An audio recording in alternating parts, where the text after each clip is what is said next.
Danny on the beat, boy.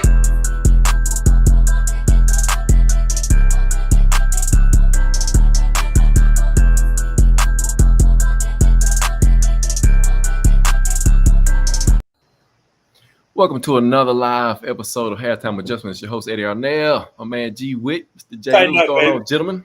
Tighten up, baby. What's happening? Tighten up, man. Back at it another week. Preseason week one, guys. Preseason week one. Yeah. Finally got some live action for Oh, Two-Tone man. Blue, man. Been waiting on it for a long time. It seemed like it took forever to get to this point. Wanted to see this new offense, right? We knew we weren't going to see the starters, but we still could see some variations of the offense. Wanted to see what our backup quarterback situation looked like, and wanted to see what kind of depth we had on the defensive side of the ball. So we got a lot to talk about tonight. A lot of stuff that happened on yesterday. And I'm going to start this way. J. Lou, give me one takeaway, man, after you've seen the 2023 version of the Tennessee Titans. Just one. Yeah, I'm gonna start you off with one. Well, give me Okay. two. Give me two. Okay, I'm gonna go. I do this. I'll go offense and defense. There you go. One There from you offense and one from defense. So my one from offense, I'm not going to even state the obvious because I'm sure we'll get into that. But my one from offense is those fans who wanted to get rid of Ryan Tannehill. I hope you've changed your mind. Coming from this first week, that's going to be my offensive one, and then defensive one. This is kind of surprising, but and again, it could have been the situation of the game, but I'm a little bit more skeptical of the defensive line depth than I would have been going into the season. I think we have some. I think there's some gaps there at depth on the defensive line. So that'd be my two big takeaways from offense and defense. All right, two big takeaways, G Witt, from your first impressions of the 2023 Tennessee Titans. All right, I'll go defense first, and while I don't disagree with J. Lou about the depth on the line and everything, I will say this once again, and this is just an old hat for us, but it's true. The run defense is still going to be stellar. You know, that's the thing I'm looking at. That I was really happy to see that the run defense, even with the lack of defensive line depth, I thought the run defense was really good in the game. Offensively, I will say my biggest takeaway, in all honesty, I thought the first string O-line did okay. I thought they actually run blocked a lot better than I thought they would. And they actually gave good pass protection, too. I think somebody put a stat out there that Malik Willis had like 3.18 seconds to throw the ball and everything, and that was pretty consistent throughout the game. Mm-hmm. Now, that's not good. Don't get me wrong. You know, you got to get the ball out a lot quicker than that. Right. But still, to have a decent pocket, I thought that was pretty good. So that was my two big takeaways: the run defense and the offensive line. Yeah, and I got something similar. The offensive line was, like I said earlier on the previous shows, that it couldn't get any worse. And it looked way better than what it did last year, what we saw. One thing that you brought up during the game, Jay Lewis, we have more athletic linemen this year on the offensive line. You saw that in the zone blocking scheme that Tim Kelly has brought over. And I would say there's a lot of depth in the receiver room for undrafted free agents. Yeah. I think we're going to see some of these familiar names not make it this year. Yeah. And we'll see how it goes. The secondary is not that bad either. The tackling was bad yesterday. Don't get me wrong. The tackling was bad, but I think we got some young guys. Trey Avery, I think he's going to play some dividends this year with, he played last year, young guy. But the tackling got to get better, man. That's a concern of mine. But Tajay Spears, I think he's the truth. Y'all saw yesterday. Yeah. He ran the ball really well. Yeah, he did. And so, hey, guys, thank y'all for joining us tonight. Big Will in the house. Dion, I see Carlton talking about some bear down, man. You got to get out of here without it knowing. It's preseason, man. I know, man. They got to have something to talk about early on in the year. So let's start on the offensive side of the ball, gentlemen. G. Will, man, let's talk about what we saw because, like J. Lou just said, for those that said Tannehill needs to go, you need to think twice after watching that game yesterday because those guys holding the ball just a wee too long. G. Go ahead and talk to me about this offense, man. Well, yeah, they gave up. I think it was a total of 8 sacks in that game. 8 sacks, yes, sir. And I'm going to say probably 70% of those were on the quarterbacks not getting rid of the ball when they had plenty of time. But I will say this. I expected it out of Will Levis. I was hoping for a little bit better out of Malik Willis, and didn't see that. But I would just say on the offensive side of the ball, in all honesty, that again, the offensive line I thought was good. I thought the receiving core was pretty good. I will say this: I don't think Racing McGrath makes the team, man. He don't. He don't make. There's no way he can make the team. It's just going to be too hard because his one saving grace was a kick return, and they've improved there with some of the players they got as undrafted free agents, and the receivers they got as undrafted free agents are a lot better. So I mean, the guy from Georgia, I give him credit, catches the ball, breaks the tackle, takes it upfield. Racing McGrath catches the ball, breaks the tackle, and then runs to the sideline and runs out of bounds. So I'm like, dude, what are you doing? You're trying to make the team. Obviously, you may not be thinking that way. I don't know NWI. I don't know about him. I mean, like I said, I said earlier, Colton Dowell. The thing I liked about him, he only had one catch, I think, but you saw him out there blocking. He was blocking. And got a little banged up, Yeah, got a little banged up, but nothing serious. I mean, he was back on the sideline, but he was out there blocking. So I'm looking at him like, man, if we got some speed out of him and can catch the ball on a consistent basis, there's no need for NWI. Right. J. Lou, man, what's your take on this offensive side? Yeah, somebody said Chris Moore got a hold of that ball. You right, Will. Yeah. Oh, yeah, definitely. Chris Moore got a hold on the ball. I think the rookie Wiley realized that this is not college anymore. Taking them first couple of shots, and what he had. I'm gonna go a whole different route on the offense. So again, it's preseason. So first game, they've been in training camp 2.5 weeks or so. Yeah. I don't know about everybody else, but I felt very optimistic about this offense because if you look at the offense, you could and again, remember this was a vanilla offense. They didn't scheme. Yeah. But even with the vanilla scheme, if you couldn't see a difference between he who shall not be named's offense and Tim Kelly's, then you don't know football. Because I told y'all during the game, I had tears in my eye. Eddie, I'm a 5-wide guy, spread them out and go. How many 5-wide receiver sets did we see? And I've been saying all off season, the 5-wide, for those that really understand it, if you go back and pay attention to some of those empty sets, 5-wide empty sets that they ran, what that does is that helps the offensive line because it's a quick release. And I thought we really saw him advance from year 1 to year 2 in some of those reads. I will agree with you, G. Witt. Some of the sacks was on the quarterbacks. I think those were sacks on Malik this year that he would take off running. So again, in a preseason game, you like to see him trying to stay in the pocket. Now, again, I will say I think some of that, if you see the all 22, is the receivers out there not getting open and maybe holding on a little too long. And then I'll say Will Levis, you could tell he was a rookie because his pocket presence. There was a few times, especially when Duncan he had his guy come upfield.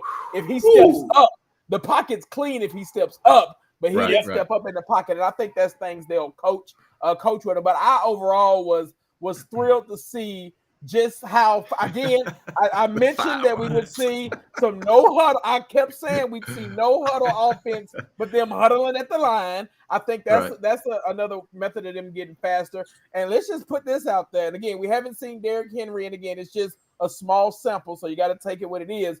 But I think you saw yesterday, athletic offensive linemen, they're built to do a toss sweep more than the fat man we had last year, the big jolly. So when they're a little bit athletic, because I don't think we had a toss sweep that was negative yards yesterday. And Spears and Chester, what's my guy, Chester?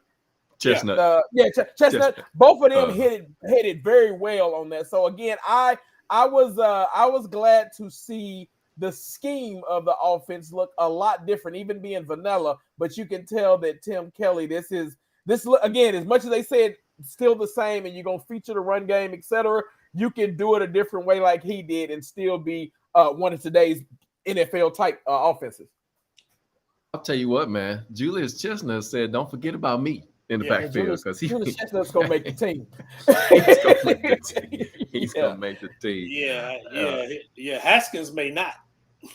Well, he's in trouble anyway. So I know he's in trouble right. anyway, but right. But I'm watching him. I'm like, he may not. Haskins at best is a special teamer, and I don't even say kickoff return because to me he wasn't just hitting it like. And again, you don't want to overuse Spears, but I agree with what Dion just said. I think Chestnut has a bigger burst than Haskins, and Haskins is not even Henry 2.0 as far as that battering ramp either. No, and what I liked about it too. So I will agree. Malik looked more comfortable this year. He had more command of the offense. Yeah, he did hold the ball a little bit longer, but I like the way he looked off his reads. Right, he checked down, he looked his primary, and like you said, last year he would have ran a lot more. This year he's trying to, stay in the pocket, have a pocket presence. Sometimes it got him in trouble yesterday, but I think if he just plays football, does what he knows to do, that means that instinct to run when the pressure's on. And still be able to throw the ball, because he got out of the pocket, made a good throw one time as well. So saw some good things out of that. I do like the Kearis Jackson, Trayshawn Harrison. Man, those guys are some good receivers. Yeah, it's gonna be tough to make this team a receiver. I think G-Witt, to your point, I'm with you, McMath, NWI, and I'm gonna say also Mason Kinsey. I don't think he makes the squad either. No.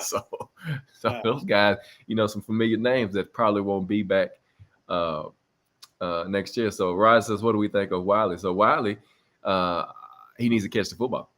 He had a high throw by Levis down there. And that was Malik. I'm sorry, Malik, excuse me. And it was kind of high, but I thought he probably should have caught the ball. His hands was on the ball. Right. Should have caught it. Right. He had a rough day. Yeah, I agree with you, Ryan. He had a very rough day, his rookie debut.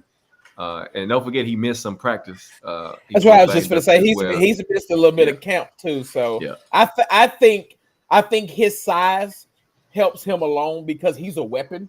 Right. So I especially think red zone. Definitely red zone. I mean, not too many linebackers just jumping with a 6'8" tight end. So that's a lot of jump balls down there. But I think you get that out of him, and this is where you see if this new regime we got this coaching can coach him up, because I think you see him perform a little bit better in this next game. Reggie Roberson, he had a good day yesterday. Catching the ball, running routes. Go ahead. No, I thought you were going to say them, G. And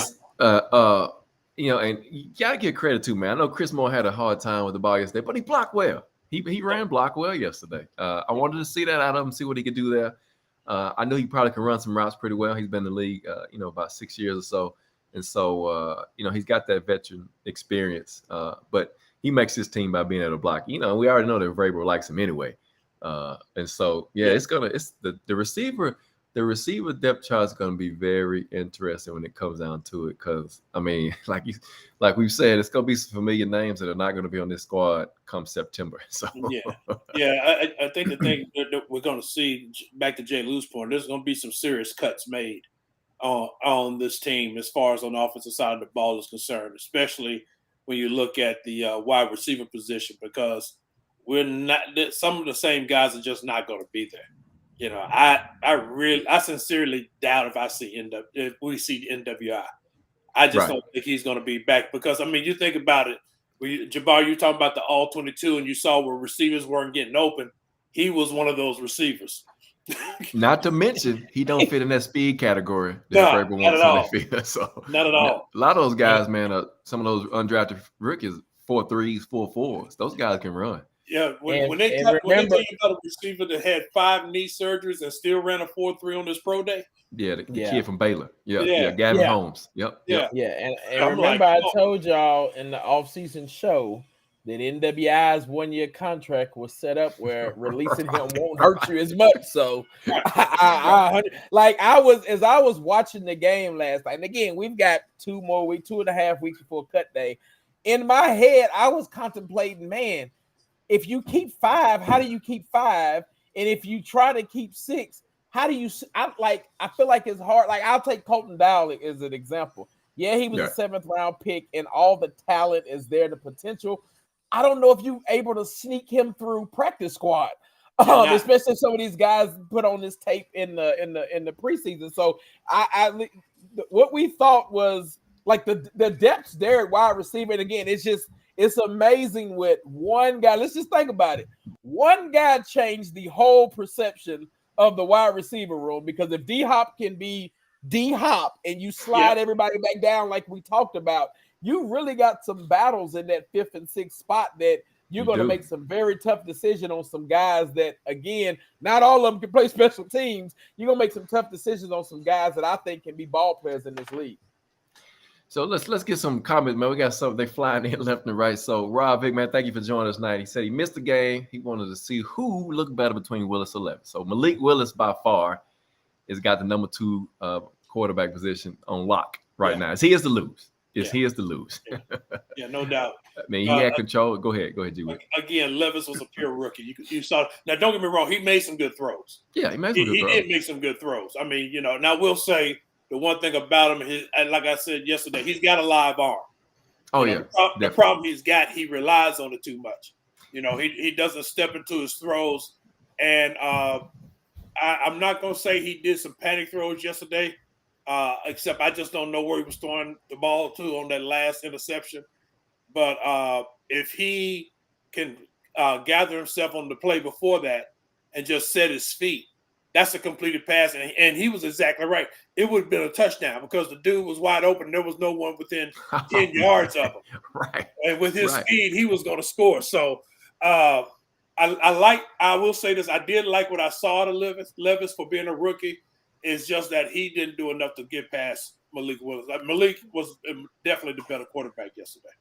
Yeah, and like you said, Levis, he's got the tools, but we saw yesterday why he had so many interceptions for Kentucky last season. He tried to force the ball in some bad spots. He got lucky. A few times. He should have had 2 picks.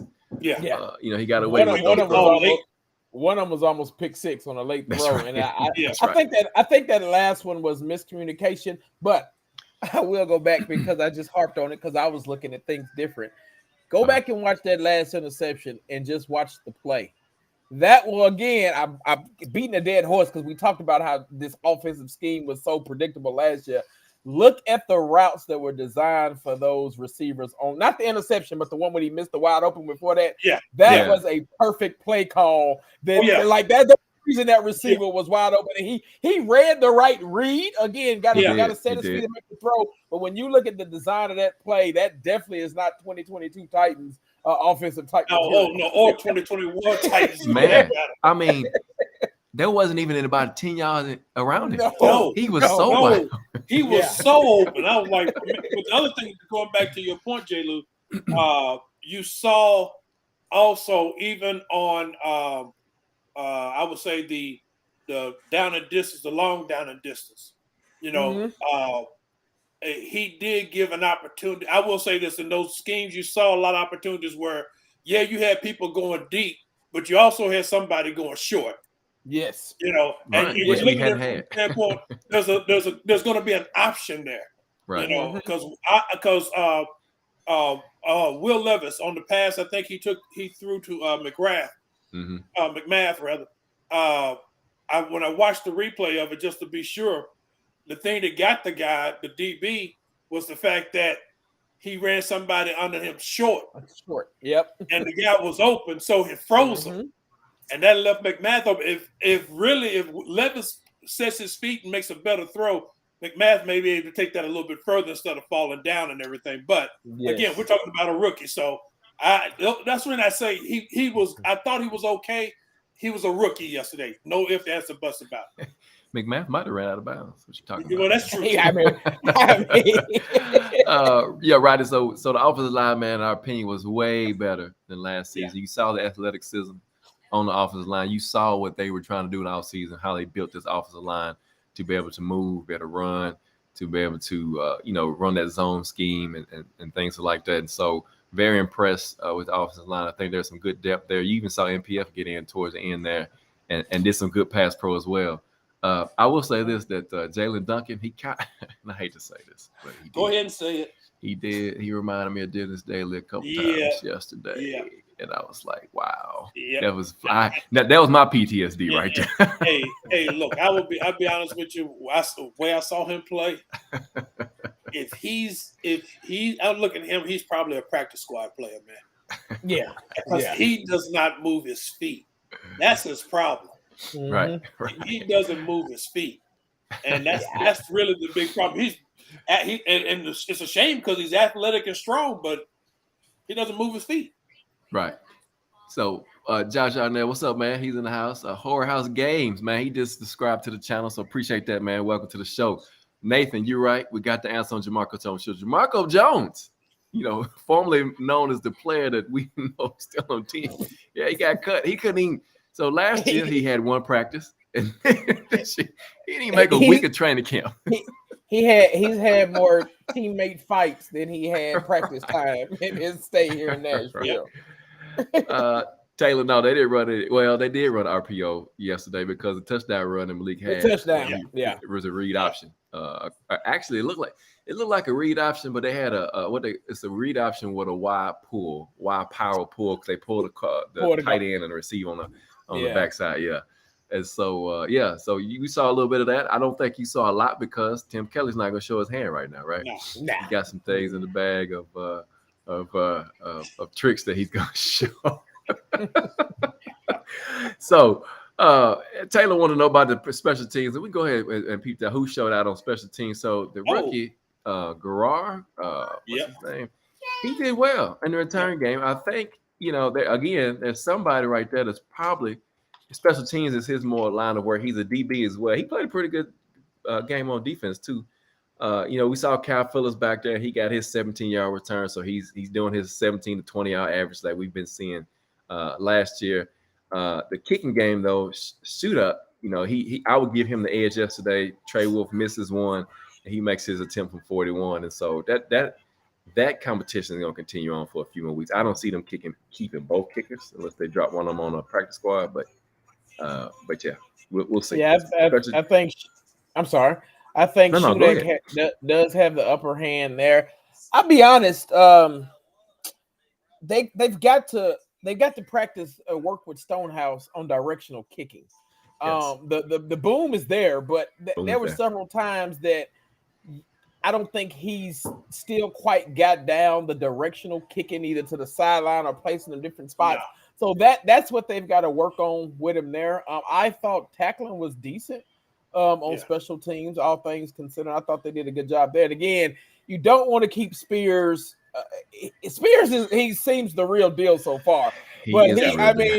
Kick return, you don't want to have him on so much. It just depends on how many times he touched the ball. But he was electric back there. We all know what Kyle Phillips can do returning. Even the one he caught way down there near the end zone was still about a 17-yard return. You just want him to stay healthy. And again, what you liked about that one, the hole was there by the time he got there. It was closed, but he went straight ahead. It's not a lot of dancing from either him or Spears. So it's good to see that type of speed with special teams because I think that's what we've missed. Too many times with punt return last year, we literally just wanted somebody to catch the ball and do that. Right. So, but Spears, to me, Spears and Phillips would be your lead return man at this moment. Right. And I would say this. I agree with you on the kickers. Shudak, definitely just got the advantage on that. But I think the other problem with Stonehouse, not only his directional kicking, another problem he had was hang time. His hang time was not good yesterday at all. And the thing that's really bothering me about it is because last year preseason he was averaging between 4.5 to 5 seconds hang time on his punts, but you don't see that now. And I don't know if that could come as a consequence of him trying to be more directional and not really fulfilling that deal. But I thought that was not a good deal and everything. So I think he needs to work on that. I agree with you on the return game. I think we're pretty set right there. And actually, I don't think we may not see Phillips back there as much as you Hope think. not. Because, who was the last guy? The God, I can't remember his name. Was that Gunner? Was that the Gunner guy, the rookie? Garrard, yeah. Yeah, that Joker. Yeah, I think he might be the real deal as far as returning punts. He did it in college, and you could tell he's comfortable back there doing it because he caught one. And he actually caught one, sat for a quick second, and looked the field over, and then made his move. And I hadn't seen anybody do that for the Titans since Pac-Man. Right. And no, you're right. You're exactly right. What I liked about it though, on that last possession that we ended up getting, that punt return, he caught that ball on the run. Yeah, and put us in good field position. Right, put us in good field position to potentially take the lead and win the game. But unfortunately, you know what happened. But yeah, so let's talk about the defensive side of the ball because it's pretty interesting. You know, we talked about the depth of the defensive line. You know, we saw Caleb Murphy, who was a sack machine last year, had 25 and a half sacks, 14 and a half the year before that. You know, we saw Elijah Molden doing some good things yesterday. I thought Chance Campbell showed pretty good yesterday. Even Dr. Gibby showed pretty good yesterday. You know, he's still kind of slow on the pass. But, you know, that his thing is a run game. But J. Lou, man, let's talk about this defense, these young guys that are there, particularly up front. What's your take on these guys? Yeah, as I said earlier, I just thought like the pass rush, it was the run game. I think we all can agree as a Titan fan, the days of us having since 2020 or 2019, whenever they had the horrible run defense, we ain't seen that since. And I as long as Big Jeff is leading that defensive line, I don't think we'll ever see that again. So to G Witt's point, we know we got that, but you try to see him get pass rush with four. And again, remember, we're not scheming up. So if you flip it to the other side, Chicago got 8 sacks basically after the starters on our O-line went out. There's no schemes. Right. I mean, they did a few twists up front or whatnot, but I mean, it's just changing up like that. I didn't see that from our D-line, and you don't know how much of that is with the defensive line coach being head coach and not being involved near the end of the week, taking more on team things. So I think you can see that. To me, that's not a major concern, just the depth. But I think you can see that fix itself. I was very impressed with the linebacker play. I actually played better than I thought. I will tell you this. I think Monty Rice is 4th in the pecking order because I think you are exactly right. I think Chance Campbell and Dr. Gibby are ahead of him, and of course Azir. And then it's glad to see Avery, who I keep forgetting, he was a rookie last year who had to play a lot. He got baptized by fire last year. He did. You're glad to see him take that next step. And again, I think we've got from all accounts, we've got a great DB coach. And I think you saw that. I mean, the tackling, they got beat on the screen plays. One was a block in the back, downfield, etc. Forget all that. They still didn't get off the ball and get to the tackle. But I think once they settled in, you saw our corners do some little things that was different that really made me feel a little bit better going into it. But I think we got better depth at the corner spot than we thought. And then again, if Elijah, and I text y'all during the game, a healthy Elijah Molden is something to see. Because if he is healthy, he's an X factor in this defense. Now he's got to get in there and make the sacks, and that'll come with just getting the reps because he missed so much time. But you can put him in so many spots. I just think about these hybrid nickel dime packs that they will run with him in there, and you got Byard and Hooker. It'll be a sight to see. But overall, like I said, I think the only concern I had yesterday was probably just generating the pass rush with the back. I mean, Weaver was in there, and I didn't hear his name. And you want him to be a backup to, spell some of these guys. He didn't take advantage to me of that yesterday. And Peavy, I thought Peavy didn't do a good job from a pass rush standpoint. Again, the running, they were there, but you want to see them be able to. That's the one thing this defense preaches. They got to get after the passer a little bit more. Yeah. Right. Yeah, really on the defensive line, the only one you saw that really, I would say, got after the pass, if you want to call it, as McClendon. 6'9", man. Yeah. That's a big dude. Good Lord. That's a big Yeah. dude, man. I thought McClendon, he flashed quite a bit, and I agree with you. I think the key for yesterday was really the linebacker play. I thought it was a lot better than I anticipated.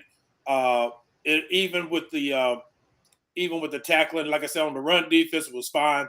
But even in the passing game, they kept. I would say this: they kept the middle of the field clean. All the passes really went to the outside, so I really appreciate that.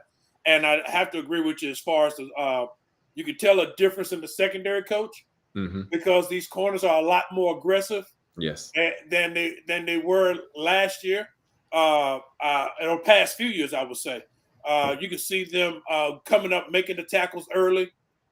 You like the fact I think it was I can't remember who it was that when they tried to throw a little inside screen to the running back, he slipped underneath the tackle, the block, and made the tackle. I'm like, okay, that's what you want to see. Right. Don't be standing back there hesitating. You see the play, go run and make the play. So I thought that was good. The person I'm interested in seeing, they talked about him yesterday, is this Otis Reese, the fourth, because you hear Vrabel talking about him. He loves him. I just got to see him. You didn't get to see him much yesterday, but I just got to see what he's got. Because you got him playing linebacker weighing 214. Yeah, he's a little smallish. So a little small. So I don't know. My thing about him is that, as quiet as it is, because I know he's moving from safety, he may be the Dane Cruikshank of the defense. Otis Reese? He may be. Uh-oh. He's 6'3". He is. Can he run and cover? That's the other part. Can he run and cover? That's the key. That's the other part we need to see. He's a little light. He's a little light to tell to be playing run defense. I'm gonna be honest with you. Yeah. But overall, man, I thought the defense did okay. Think about it like this: Chicago, offense didn't score and really didn't move the ball much in the second half, and basically they held Chicago to what? 3 field goals. Yeah, you take away those. You take away those screen plays. In the red zone, and they held them to a field goal. Yeah, you take away those screen plays. Well, you can say what you will about that. You take away those plays; those are 2 big chunk plays, right? And then they scored 9 points. That's right. Not to take anything away from Chicago, because that was a good play. But you make those tackles, right? You make those tackles. You holding the field goals. It's a different game. Yeah. And so I'm not too concerned about the tackling, although it is concerning because I'm a defensive guy, and tackling to me is fundamental. You just got to do it, right? Yeah. You got to do. You got to love it. You saw some good open field tackles, though. Yes, you did. You mentioned that, and I think it was Garrard that made that tackle on that screen. No, it wasn't. It was Brown. Man, was it Brown? It was. Is it Mike Brown? Is that the guy from University of Miami? Yeah. Mike Brown. Yeah. That's your 4th safety. If he continues to play how he's playing, because to y'all's point, his tackling was spot on, and he was just all over the place. He was all over the place last night. So that's when you look at the team, they were naming some undrafted guys that you're like, oh man, how many undrafted? I think it was like 51 new undrafted players and new folks that's on the team that's participating. So that's a lot of. I think Dion brought it up a show or 2 ago that you would like to see some of these ones that's probably been around, probably move on and let's get some of this newer blood in here to see, especially with the new coaching regime we've got to see how they can mold these players. Right. Taylor says, "What does Farley fit?" Well, Taylor, he's not out there right now, so he doesn't fit until he comes back. Your best ability is availability. Remember that. That's exactly right. If you ain't available, you can't fit. So, let's see. Yeah, Ed agrees. He says Monty Rice is definitely the 4th linebacker. Elijah Molden will play 3rd safety. Yeah. Elijah Molden is going to, like you said, Jay Lou, I agree with you, man. He's going to be the X factor if he can stay healthy. Here's the question, though, guys, as we look at this secondary. So, you got Fulton, you got Sean Murphy, Bunting, McQuarrie, Molden. They're not going to play dime defense that much, I don't think. Now, I could be wrong. Now, we'll see a 4-2-5 nickel variation. We might see a 3-3, but somebody's not going to play. I'm just saying. Somebody's not going to play. And it's not a bad thing to have depth like that. No, it's not. But like I said, if everybody remains available, that's it. that's going to be kind of hard to fill because you got the mayor, you got Hooker, and now they got Molden spot playing against as safety. Normally he's playing nickel. McCreary's played on the outside, but he plays nickel. It's going to be interesting to see how this works out. In all honesty, I agree with you. It's going to be interesting. Somebody is not going to be on the field as much as I would say as we like. So I think if you see a variation of that 4-2 type, I think one of them linebacker spots is Molden or a hybrid like that, and I think they only run with a zero at safety is a way to get them on. Because I mean, when you think about it, majority of the teams they're gonna go against, you're gonna see 3 wide, so you've got to be at base nickel. It's just a matter of how you adjust then to match up when it gets down to tight ends. From that standpoint, they can be on there with the field. But I agree. I think we see a lot of nickel. And it's just they've got some interchanging parts that I think can be unique. Because I mean, you've seen Molden be back and play Bayard's position, and we saw last year them start to bring Bayard down and freestyle him a little bit more. So I can see him rolling out and doing that. So they've got some creativity that they can do, again, depending on health. But if they stay healthy, you got some creativity that you can do back there. And that's a good problem to have. And you got some serious football intelligence back there. Oh yeah. You got some serious football intelligence back there. I'm like, these guys are just smart football players, man.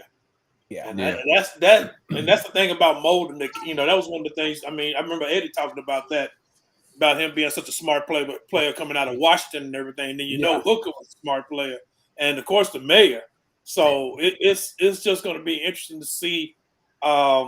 We may finally have enough good depth in the secondary when we don't see us ranking 32nd against the pass this season. When you can't run the ball, though. When you're only getting 60 yards a game, giving up 60 to 70 yards a game. I mean, 73 yards a game, I think was the final total last year. And that was like 20 yards better than the second team. Yes.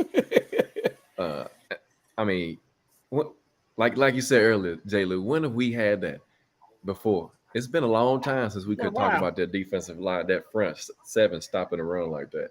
You tell me you got to go back, G. Whip, back to Hainsworth and those guys. Back in those days. The 2008 squad. Right. Deion, I agree with you, man. He said he didn't expect to see a whole lot of complex stuff. You're right. I think, but what we saw, though, is the difference of what we're going to see from what we had the last 2 years, right? More of an open type offense, more going down the field, not these check down Charlie chump routes or not send everybody on the streak route and nobody underneath. Whoa. No, the thing that I saw that really, I would say, impressed me more than anything else, none of these compact formations. That's right. No, it wasn't. It wasn't too many compact formations. Nope. I was like, thank the Lord. And you saw more play action bootlegs. Yeah. I agree with you, Ryan Walker and Ed McKinney. Caleb Murphy, he should make the squad too. I definitely agree. I think he's gonna be a diamond. He can rush. You saw him yesterday. Again, they're not scheming anything. He's rushing the pass, and if the quarterback doesn't get it off that quick, he's at least got 2 sacks at least. Yes. Well, and going back to Jay Lou's point, it serves an alert to Weaver. You're exactly right. It serves as an alert to Weaver. You're right. He might be in there before Weaver. Right? Yeah. They're talking about getting somebody in there that's going to get to the passer, and You saw that yesterday. He has the ability to do it. Even though he came in the game late, he still has that ability. Right. And I agree with you again. Ed McCreary is probably better as a nickel, which he was forced to play outside last year because of the injuries, and so I think he's more of a natural inside guy too. But again, we'll see. We'll see what it's going to mix up. I think I agree with you both, and we've all said it. I think we see that Molden type hybrid linebacker position type for him this year if he can stay healthy, because he can tackle. And he's very cerebral, like you guys have said, on the defensive side of the ball. But man, so finally got one on our belts. Kiera. Hey, Kiera. So man, that's week 1 in the books of the preseason.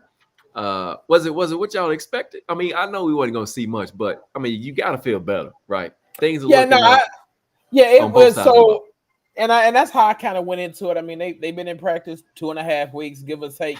And he does Dion. He want to make his points. But I mean, I wanted to see and again, scheme is the wrong word, but it is the right word. I wanted to see Kelly's offense, and I think you've heard him talk about it's going to be faster. Terminology might be the same, but it's looked different, and you heard that from everybody who's been to camp saying it looks different. It felt different, and you can see that out of them. I think having the coaches that we got, it just seemed like a little bit more intensity and fiery from the coaches, and that's goes all the way down to position coaches. Offensive line, I will say this, and again, it was just one series, but let's just look at the preseason. We know that Vrabel's mentality is, I mean, they had 24 players not play. I mean, they literally had a bus pull up with all the starters who wasn't dressing out. But we know his mentality is for them to do it in these double practices they got. But you got the starting offense out there, and they did what you wanted them to do. Did a series, 12 plays, 75-yard drive, touchdown, and got off the field with no pressure. I'll tell you this. Hubbard's going to make it a hard case for NPF to take that position back if he continues to improve when he comes back after them 6 weeks. I'm just being honest. And because again, if we're rolling, you don't want to change that, that camaraderie that they got. So that chemistry. So it was what I expected, and it's some things for them to work on. And I'm interested to see how it goes with practice against Minnesota this week. Yeah, I'm the same way because you didn't have the complete starters out there, but you had their starting offensive line, and that was the one area that I'm more concerned about than anything, because if that offensive line comes together, then I think the offense is going to be stellar. What you saw, back to your point, J. Lou, what you saw were different formations as opposed to what we've been seeing in the past few years. So I like that part. I like the fact that we had options. I think, again, with Tannehill back there, the ball comes out quicker. You see plays being made a whole lot better. You see more throws with anticipation. I think one of the things that, although I thought Willis played better yesterday than Levis, I thought Willis, one of the things he ran into was the fact that he couldn't make his throwing lanes. And I think that's one of the things he's got to learn, being a shorter quarterback, is that he's got to learn how to maneuver in the pocket to get his throwing, similar to Drew Brees. You got to get to the point where you make your throwing lanes. But other than that, again, we saw his arm strength. We saw Levis' arm strength. I think we got 3 good arms as far as quarterbacks are concerned. So I'm really interested. I'm hoping he probably won't do it because, I mean, he didn't do it yesterday. I really would like to see the starting offense completely out there just to see them run through the motions, but I doubt if we do. It's just not in Vrabel's MO. Yeah. Maybe the third preseason game. I'm holding out, and that's a Friday night game. They got a longer time off. That might be the one game against New England that I think you could see everybody except maybe the King, maybe with a series. Because I'm with you. I'd like to see Tannehill in this offense, in these new schemes, get at least a series under their belt. Right. Well, thank y'all for joining us tonight for another episode of Halftime Adjustments. Thank you for the comments, the questions, the support of the show, man. If you join us on YouTube, don't forget to subscribe to the channel, turn on those notifications so you know when the shows come out. We do appreciate those that just signed in and supporting us, man. Halftime Adjustments. So, got the Vikings this week, joint practice. Somebody mentioned earlier they want to see our DBs go against Justin Jefferson. It's definitely going to be a great test. You go against D-Hop in practice. Now you get to go against one of the best, if not the best, receiver in the NFL. It'll be interesting to see because, Christian Fulton went against them in practice when they both were at LSU. So all the time. So it's just like when we played Cincinnati, he had to go against Jamar Chase, All the time. He went against them. And, and really, I would say this, as far as I know, in the Jamar Chase deal, with the exception of one missed tackle, I thought Christian Fulton did a good job on him. So he did. I'm interested to see how this works out against Jefferson, because Jefferson's a bad boy. Just got to give him his props. He's been a bad boy from day one. Oh yeah, Oh yeah, he's one of the best in the Yeah. league in the business. But again, thank y'all, man, for joining us. Check us out next Sunday. We'll be back. Be talking about the Minnesota Vikings and breaking that game down as we get into week 2 of the 2023 preseason for the Tennessee Titans, man. Ed Arnell G with J. Lou. Halftime adjustments. We out here, man. Peace. Peace. Hey.